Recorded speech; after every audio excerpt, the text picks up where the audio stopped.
Hey everybody, it's Chase with AV Pop Culture again, and today I am here in defense of Friday the 13th, 2009, and I am going to tell you why you are wrong about this movie, why it is better than you think, and why I am super excited about the upcoming Arrow 4K release of this movie, and I had to pre-order it on day one. So pop that tape in, I got you, let's go do this.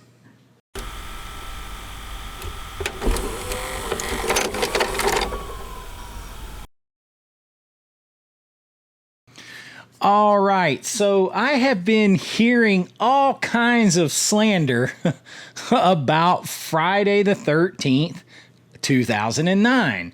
And I gotta say, I don't understand it. Yes, there is a couple things about this movie that I don't like, and we'll get into those in just a second.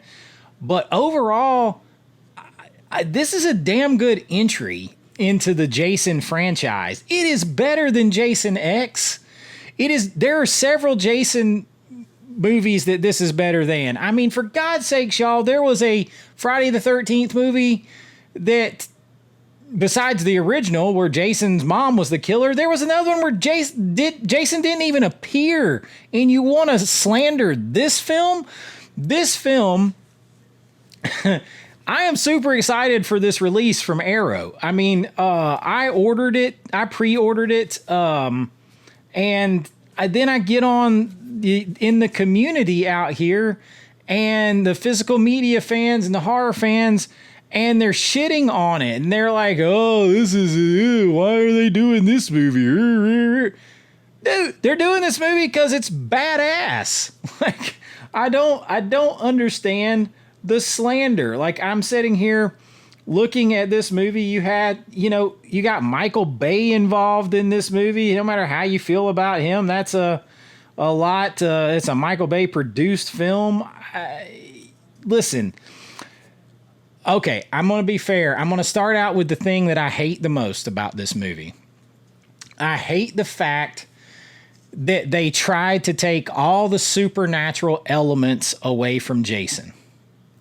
They tried to go and have an explanation for everything that we've seen from him in every movie. Like, you've seen in a Friday the 13th movie where Jason is just walking and yet someone's running away from him, and then they turn around and somehow he's back in front of them.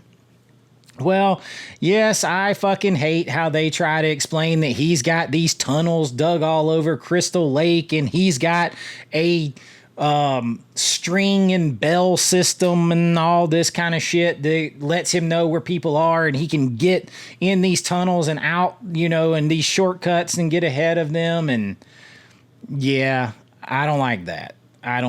But this was also at a time around when everything horror was kind of going through that phase.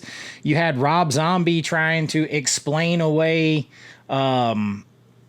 Michael Myers as just being a crazy sociopath and take away his supernatural, element. Bullshit. Michael Myers is the boogeyman. He's the boogeyman. It's anytime they do that, I'm always reminded of From Dusk Till Dawn at the end of the movie when Cheech asks George Clooney, he's like, "So what, were they crazies or something?" And he's like, "They exploded when sunlight hits them. I don't give a shit how crazy you are. You don't explode when sunlight hits you." They were vampires.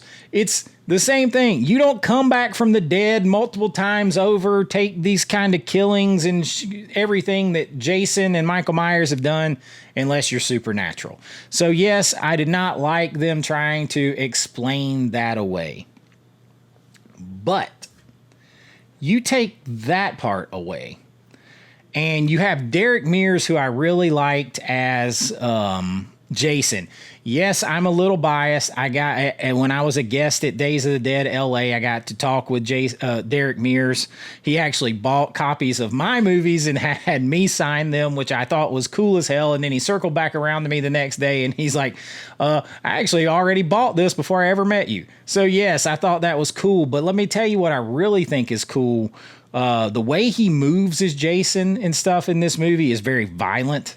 And more scary. And then I'm a huge Supernatural fan. The TV show Supernatural, one of my favorite TV shows of all time. If you're a horror fan, how can you not like Supernatural? It's got horror, it's got action, it's got classic hot rods and classic rock. I don't understand how anybody could not like it if they're a horror fan. And I love Jared Padalecki in this, who played Sam in Supernatural. I love him in this movie. And I love the fact that Jared Padalecki especially then, was a big old dude. I mean, he's like 6'5", 6'6". Derek Mears like 6'6".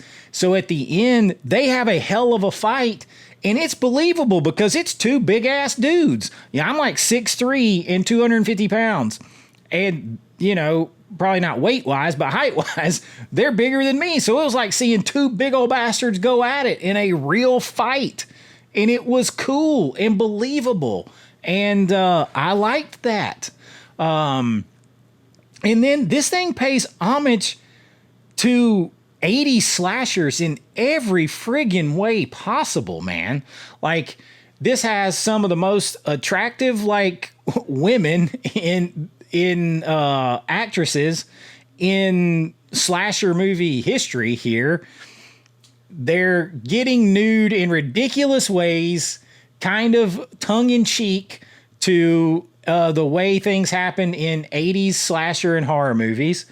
And, I mean, you have this beautiful girl sitting over there behind somebody oiling up her boobs with baby oil. I mean, and then this movie sports with Travis Van Winkle, and I cannot remember the other actress's name. It's not Amanda Rigetti, and it's not Danielle Panabaker. Maybe it's Amanda. I can't remember. I know Willa Ford's in this, but this is not her. But with Travis Van Winkle, it has one of the longest ongoing sex scenes I've ever seen in cinema. Ever. Like, this actress and Travis Van Winkle's character, he plays a great douchebag. You okay, bro? Is everything good? Yeah, everything's fine. Thanks. But I'm not your bro. So you don't want to be friends after this? You don't want to hang out? Let it go, Trent. In this movie, they start their little sex scene, and you've got your gratuitous nudity there, just like an 80s slasher film. They start their sex scene, and it keeps going away and cutting back to it for like 12 to 15 minutes of screen time. Like, I mean, to the point where it's like, holy crap, they're still doing this. They're going on. They keep showing this. And as it's happening, Jason's out there doing his thing. Other people are getting killed. And, it's 80s horror turned up to 11. Like, I don't understand the hate for that. And you've got Willa Ford just water skiing topless for the hell of it. She gets killed and gets a machete in the head and pulled up to make sure that you see her boobs again. But it's got cool kills. The bow and arrow, giving Jason the bow and arrow. I thought that was cool. It may be a little lame that they're all out there to go camping and randomly like look for pot. There's definitely things, but man, it has some awesome kills. It's a fun time. It really has some good cinematography in it too. I honestly think, and I've heard this complained the other way, but I think a lot of the nighttime scenes are well lit to give it depth. They're almost too bright. Like, I mean, you almost can see too much, but it gives the scenes depth at nighttime, which is sometimes hard to do. So the cinematography there was really cool. I'm trying to see who is this, if it shows who the cinematographer is. Obviously, Sean S. Cunningham was one of the producers on that. So you got the original tie-in. I don't remember who directed this. Marcus Nispel. So I don't know who. I don't know what else he's done. The script was written by 2 people. As a writer, usually that doesn't work out well, but it wasn't bad. I think there's some good spots where they kind of call out like, kind of bullshit about stories and why people would believe stuff about Crystal Lake and stuff like that. So, I don't understand the hate. I'm excited to get this on 4K. I'd be really interested to know exactly what it is that people don't like about this. The mask looks good in here. Jason looks like he could literally kick ass. You have a good hero, and you almost have 2 final girls in this movie, which is interesting. And you don't know which one or either, or if one or two, if both or none will live. And if so, which one? You could kind of go back and forth on that. There is a scene that makes my skin crawl, the thought of it, like where they're in the camp house or whatever, and Jason's sticking his machete up through the floorboards, and it goes through the one guy's foot, and oh man, they're trying to crawl and get up off the ground, and the machete keeps coming up. Holy crap. Like, to me, that's intense, because you don't know where it's coming, and you're trying to get up, and it could get you anywhere at any time. I'm a fan of this movie. Like, until I got the new set, which is back there, the whole Screen Factory set for Father's Day. I had every one of these on VHS, and I really hate the fact that I don't have them on VHS anymore. But this was the only Friday the 13th movie I owned. This was it. And I have fun whenever I watch it. I guess I was 30 years old when this came out, and I went and saw it at the movies, and I had just as much fun as I was a kid watching the others. So I was super psyched. I honestly wish it was like a full box set from Arrow instead of just like the limited edition with a slipcover, because it looks like it's got a booklet and a little poster with it. I wish it was a full damn box, like the little box set releases that they do, like for Donnie Darko and all that. Like, if Donnie Darko got one, I feel like this should get one. I'm going to get into Donnie Darko in a video here soon, a new video series, and I might piss off some Darko fans. But this movie, it's fun. I don't understand the hate. I'm super excited. I actually pre-ordered 2 because I got one for me and I got one that I'm giving as a gift. But I think it has both cuts of the film in 4K, like, because this is like the killer cut. They didn't do reversible artwork back in the day. I think it has the killer cut, and I think it has the theatrical cut. I'm not sure. I can't remember everything that's on there. Arrow posted it, and I thought everybody was going to be super pumped. The same with Chronicles of Riddick. I like that movie. Like, I don't know. Like, I'm a horror filmmaker. I love this movie. I would have been proud to make it. Now, I would have left that shit where you try to explain away his supernatural abilities. I'd have left that shit in the can. I wouldn't have got that out because he's supernatural. Like, he's a monster powered by hell. Like, he's not just a big dude. So that part I don't like, but I can't really find other things. You're like, oh, the characters are stupid. Fucking characters are stupid in every 80s horror movie. Like, where are all the brains in that? Like, go investigate a strange noise at night. Like, you're fucking stupid. Don't do that. Like, they're all stupid, so you can't say that. I think Jared Padalecki and Danielle Panabaker play pretty smart, good characters in this. Travis Van Winkle plays a great douchebag. He makes me want to slap the taste out of his mouth in this movie, and that's a good thing because that's what he's supposed to be doing. The other characters aren't really fleshed out, but it's a slasher movie. They're there to get killed, y'all.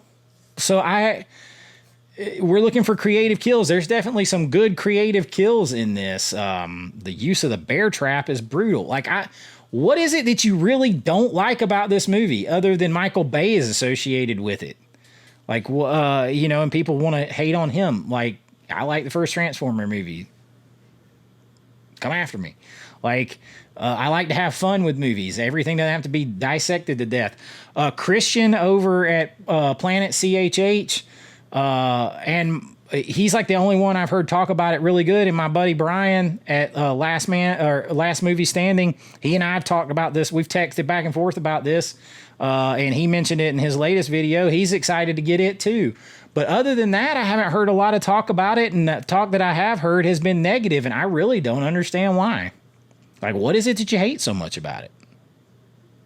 What is it that's so bad about this that's so great with every other Friday the 13th movie? Like, what makes it worse than those? Inquiring minds want to know. This is fun. To me, this is fun. I am super psyched. Arrow, if you're listening, I friggin' love that you're doing this.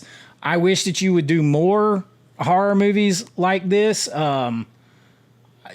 You know, can somebody please get us a whole set of Nightmare on Elm Street? I know we're getting the 4K of the original. I got my order in with Zavi. You can use my link in the description and get 10% off if you want to go order it from Zavi. Yep. I get like a $5 referral fee if you do it. Shameless. You know what I'm going to do with it if you do? I'm going to spend it on more movies. That's what I'm going to do. But it saves you 10%. So awesome. Maybe 15% with Zavi. There's a code with Arrow in there too. Go and order it. You can use my code in the description with Arrow and get like 10 or 15% off of this movie if you want to pre-order it. You know, $30, you get 10 or 15% off. It's like $4 or $5. I mean, hey, money's money. But I really want, in the comments, I want you to tell me, legitimately, cite your sources. Tell me what it is about this movie that you just don't like, and what it is about this movie that makes it so much worse than every other Friday the 13th movie. Because there's a couple in there that are kind of crappy. Like, that aren't that good. And I'm a huge Friday the 13th fan. And I will watch them anyway. Sitting there knowing that I think they suck, but I'll watch them and have a good time. So tell me what it is about this one that you just hate so much that you're pissed off that Arrow put it out. Because Arrow, I am super psyched. If you would like to send me a copy, I will shamelessly take it because I think this movie's awesome. I'll go track down Derek and have him sign it because I think it's super cool. And I mean, I'm excited for Chronicles of Riddick too. So you guys really tell me what you know in the comments. Tell me why I'm crazy for liking it, for enjoying it. I have a lot of fun with it, and I hope you've had a lot of fun with this video. Thank you to my channel members, Tyler P, my first channel member up, and I don't know if I'll have any other ones by the time this video comes out, and if I do, you'll definitely get added, and there's some super content coming up there for channel members and some different things. So if you want to join the Pop Culture family, you just click that join button down there. You can become Pop Culture friend, family, or Pop Culture icon. Get all kinds of cool perks and free shit and things like that, and special access and special videos, behind the scenes looks at my filmmaking and stuff like that, all kinds of things. And that's a lot of fun, but you don't have to do that to hang around here. Just hit that like and subscribe button and ring that bell so that you can always be around when these videos come out. And I mean, I have so much fun doing this, and I appreciate all of you, because without you, I wouldn't be doing this. I couldn't do this, and there'd be no point to it. So I love sharing all this with all of you, and I don't know if I'll be at 1,500 subscribers by the time this video comes out, but I am doing a big 1,500 subscriber giveaway, and I'm going to do a video where I talk about that. So maybe you've already seen that, maybe not, but I am giving away some super cool stuff. I'm going to give it away to 2 or 3 different winners, and then we're going to do a live stream, and somebody from the live stream is going to get picked when I announce the winners. And these aren't little prizes. These are going to be big things that you want in your collection, things that people are hunting, things that people are excited about, and things that you are definitely going to want to own that you can't just run right out and pick up. So should be a whole lot of fun. It's just my way of saying thank you. And let me know in the comments what you guys think. Are you excited for the Arrow release? I know I am. And until next time, this is Chase with AV Pop Culture saying be kind, rewind like always. And I'll see you real soon. Bye-bye. Bye now.